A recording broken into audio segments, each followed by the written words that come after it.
I'm Summer Morris CPA, ex-corporate accounting girl and health coach turned CEO of a multi-six-figure business while helping others build financial security and a better quality of life.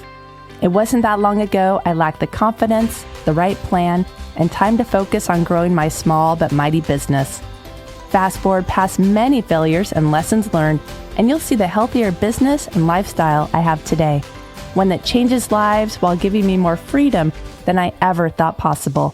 I created the Mindful Mavericks podcast to share simple, actionable, step-by-step strategies to help you do the same. So if you're an entrepreneur or aspiring to start your first side hustle, this show can help you make an impact and cash flow without creating the overwhelm and burnout that makes you want to quit. You ready? Let's get started. Hey Mavericks, welcome to another episode of the Mindful Mavericks podcast. Thank you for listening.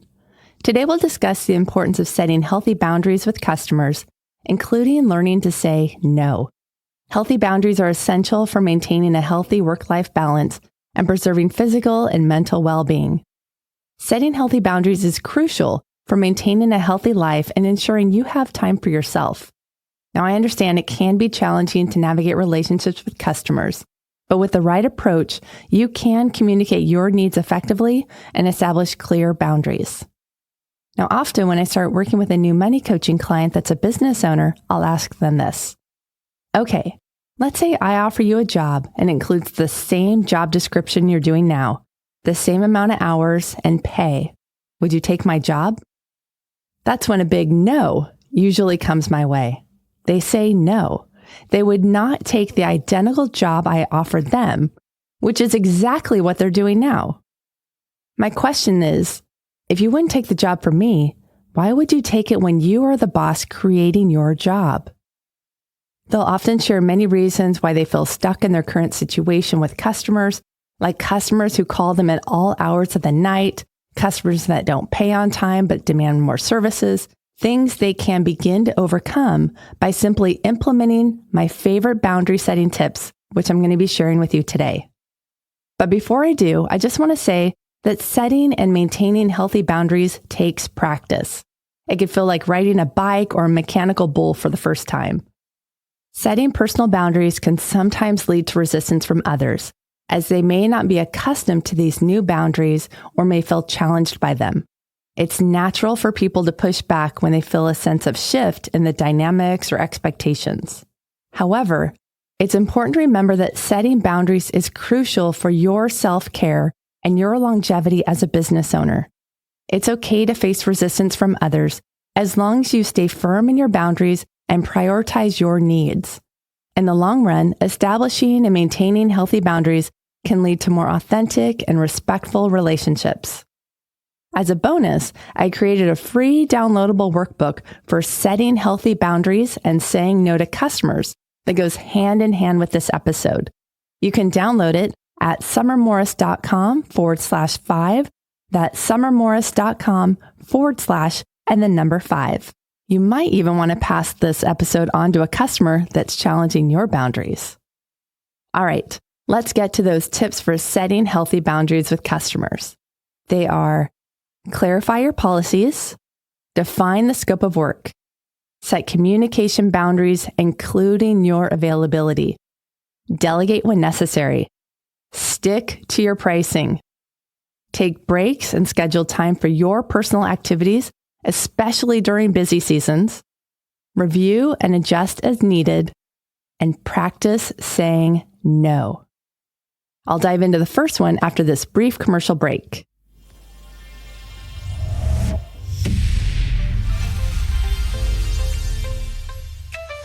Are you an entrepreneur working nonstop in survival mode, trying to figure out how to increase sales and make more money? Is your unpredictable cash flow stressing you out? Do you avoid looking at your bills or bank balances because you feel overwhelmed by your money situation? Are you unsure how much to pay yourself, so you avoid doing it all together and instead use your business bank accounts for personal purchases? Well, imagine instead if you can look at your bank account balance with greater confidence. Pay yourself regularly every single month. What if you had a system in place, an easy system, for every dollar that came in, some for you, some for expenses, and some set aside for the tax bill. Imagine if paying taxes was more of an inconvenience than a where am I going to find the money panic. And what if you had a proven method for eliminating debt? You can learn the simple steps to building your profit and cash flow roadmap in my group coaching program. It's called Steady Profits and Consistent Cash Flow. It's a one-day live interactive workshop in Zoom with 2 separate 2-hour sessions for a total of 4 hours. It's recorded for later viewing, so if you're not able to attend live or just want to rewatch it, I like to say it's better than Netflix. The next one's March 28th at 10 a.m. Pacific Time. You can learn more at summermorris.com/profits. That's summermorris.com/PROFITS. I'll see you inside.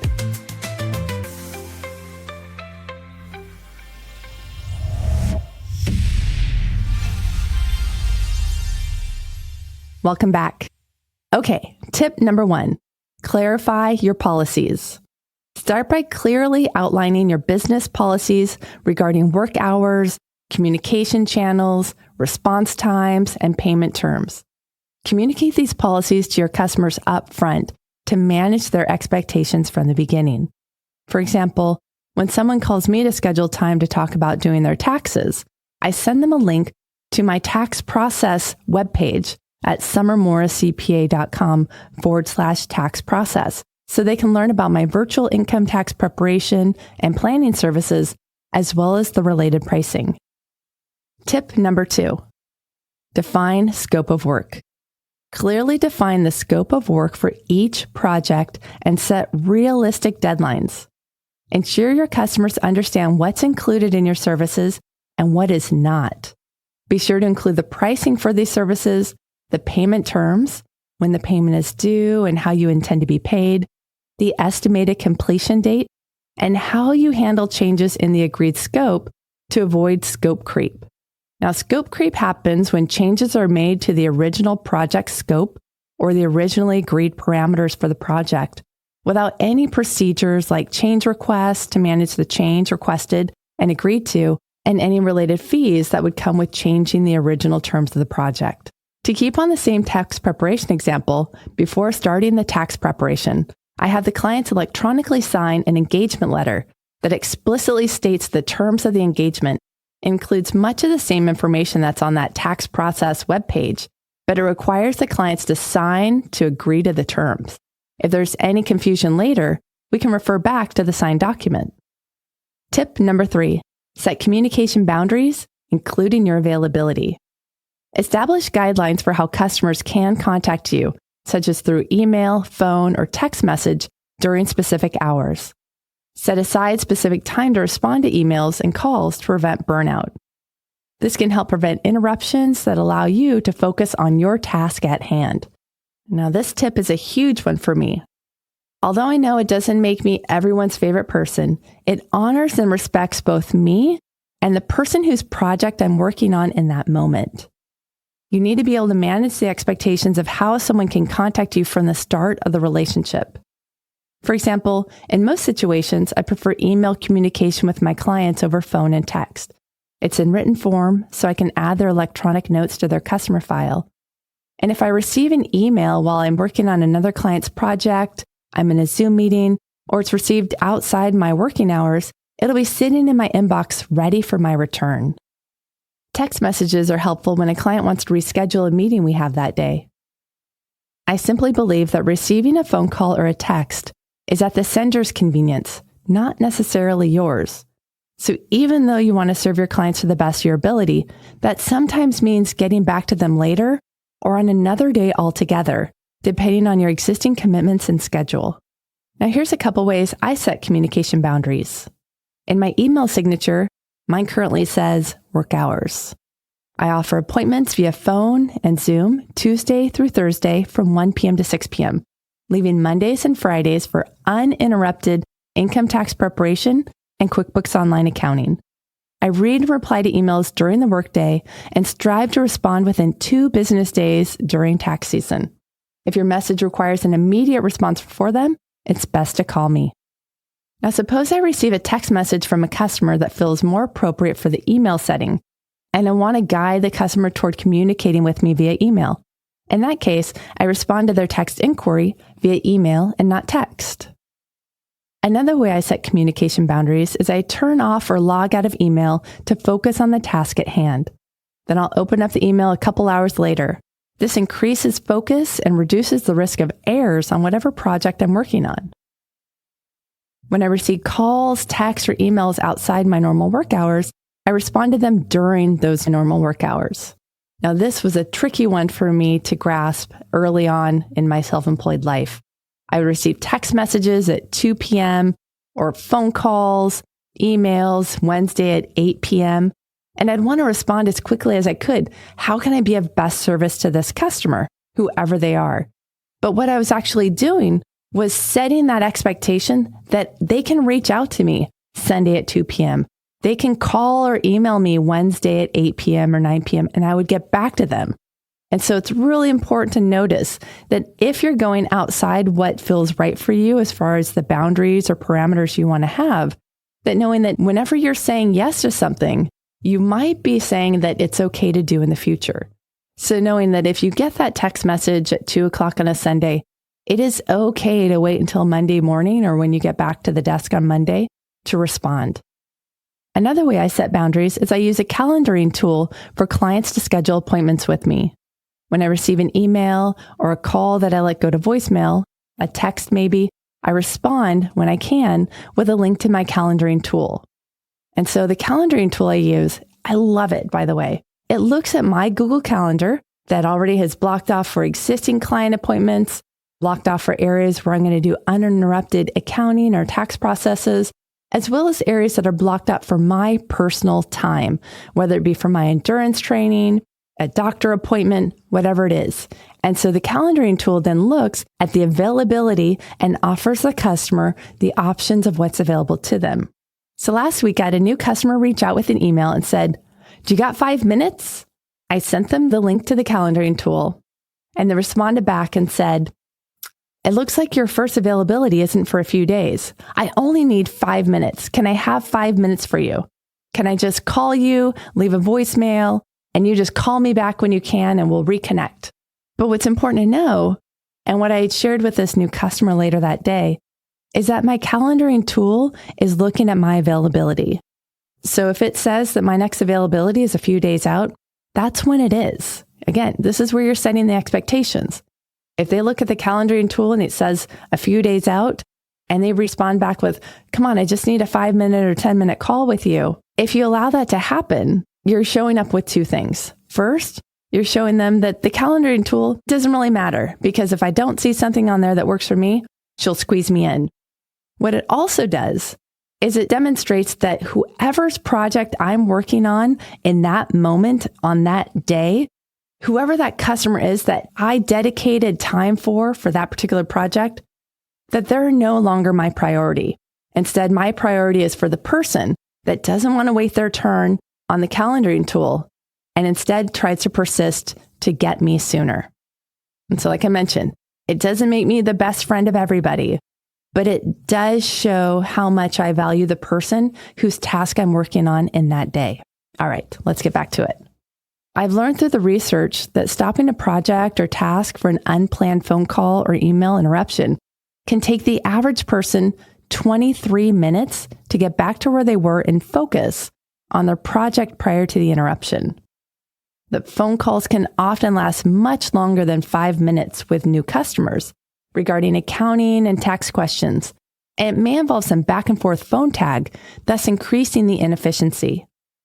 The interruptions increase the risk of errors, stress, and feelings of overwhelm. And this is why I teach my coaching clients how to better manage their time while modeling this behavior to my assistant. I am interested in helping you with your inquiries.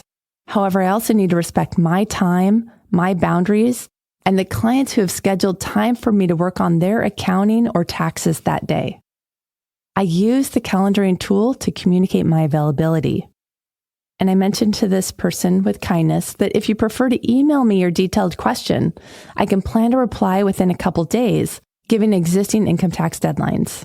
And if the calendar availability and email option are not in alignment with what you're looking for, please let me know and I'll refund the prepayment you made to work with me. It's important to remember that not everybody is your customer, and that's okay. Tip number 4, delegate when necessary. If you're overwhelmed with work, feel free to delegate tasks to other professionals or outsource certain responsibilities. Recognize when you need help and prioritize your well-being. Going back to the tax preparation example earlier, I delegate simpler tasks to my assistant, like sending out that electronic engagement letter for the electronic signing. I also have my assistants work together to build out the handouts that I reference in these podcasts. I have an amazing person, thank you, Damien, who edits this podcast, because if I was to do it, it wouldn't get done. Why? Because we all have so much on our plate. And when we say yes to one thing, we're saying no to something else. So if I said yes to editing my own podcast, it would not have the level of quality that Damien creates here, but I'd be saying no to performing the client work for those that are asking me to serve them. Tip number 5, stick to your pricing. Don't compromise on pricing or offer discounts that undervalue your time and expertise. Your competitors do not dictate your pricing. They are not you. So please be firm in communicating your rates and the value you provide to your customers. Now, it's important to understand that if you offer, let's say, an hour of consultation time the way I do, then not everyone's going to understand what that hour means. That they might just look at a price, they say, this is the price, this is the hour, so this is how much it costs, quote unquote, costs per hour. But what's important to remember is that when somebody's paying for an hour of your time, whatever that is, they're getting so much more than that 1 hour. They're getting the years, the decades that it took you to acquire the knowledge and tools to help serve them in that hour. And when that hour is up and when they leave, what is the lifetime value that they're going to get from that 1 hour of service or product with you? So stick to your pricing. Another helpful tip with the stick to your pricing that I learned early on when I was offering my services for way too low of a fee is that when customers enjoy your services, they're going to tell other people about them. And oftentimes they're going to be customers that are similar to the one that you're serving. So for example, if you offer your services at a discounted rate to Joe, and Joe loves your services, he might tell Bob about your services, and Bob could be looking for that same discount. So just notice that if you offer discounted pricing or some special to somebody and they love your service, they're going to go and tell other people about it. And they might be expecting that same duplicate discounted pricing or add-ons that you gave to the first person. Something that happened to me recently this past week was a customer who I performed service for came back to me after I completed about 6 weeks worth of work and asked for a payment plan for the work I performed. Now, mind you, after learning a lot about different businesses that have large accounts receivable, meaning large pools of money that their customers owe, what I've done for my business is a couple different ways to manage that better. But I allowed this one particular customer to go outside my normal boundaries, and I kind of ended up paying for it. They came back to me after I'd performed about 6 weeks worth of work and asked for a payment plan. So I thought about it. Would you go to a restaurant, order a meal, eat and enjoy the meal, then when the server stops by with a check, would you ask your server for a payment plan or a discount on that meal ticket? No. So why would you consider this behavior from your customer? And so just noticing that if you have customers that are reaching out to you for work and they're asking for a payment plan, especially after you've already completed the work, maybe it's a hiccup in the customer and you can find a way of realigning them. Or maybe the customer's not a good fit and it's time to say goodbye. Again, not everyone is going to be your customer, and that's okay. Tip number 6, take breaks and schedule time for your personal activities. Prioritizing self-care by taking regular breaks to recharge and prevent burnout is huge. Schedule time for your rest and relaxation to maintain your productivity and effectiveness in serving your customers. Now, as a side note, I mentioned the calendaring tool I use and how my calendar is specifically blocked out for certain parts of the week for my endurance training. Maybe it's a 60-minute run in the morning, a 90-minute swim in the afternoon somewhere, blocking off the time. And so I look at my calendar each week and I block out where the time is for the training. I block out time for specific projects or tax preparation that I have allocated to particular clients for that week, and then allowing the rest to be for those open appointments. And so it's important that I block off that time for me. And I find this often with business owners, like I mentioned with the, would you do this job description if I gave it to you? And they'll have to say no, because I don't have time for the things that I want to do. You do have the option. You do have the option. And it does take a little bit of maneuvering and dancing with those that you work with to create this better expectation. But you can take breaks and schedule time for your personal activities. If you need help in this, I do offer coaching. Let me know. Tip number 7, review and adjust as needed. Regularly review your boundaries with customers and make adjustments as necessary. Evaluate what works well and what needs improvement to ensure a harmonious and sustainable relationship with your clients. I like to use the what worked, what didn't work, and what would I do differently next time? You could have done something you're like, oh, that was a bit of a fail. Okay, step back. Not completely a fail. It was a lesson, right? What worked? What didn't work? What would I do differently next time?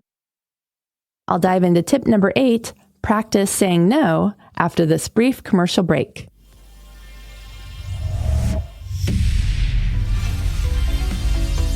Are you an entrepreneur working nonstop in survival mode, trying to figure out how to increase sales and make more money?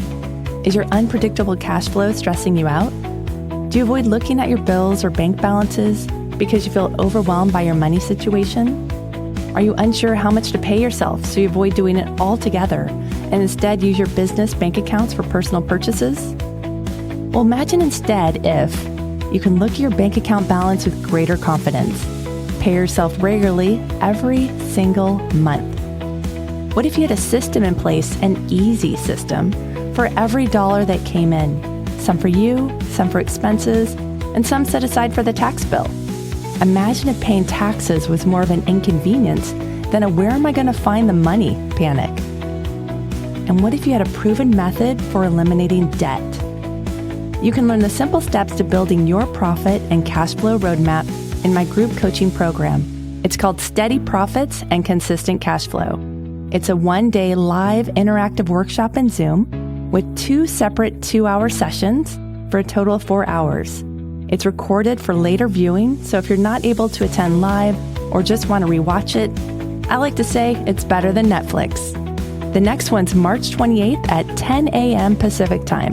You can learn more at summermorris.com/profits. That's summermorris.com/PROFITS. I'll see you inside.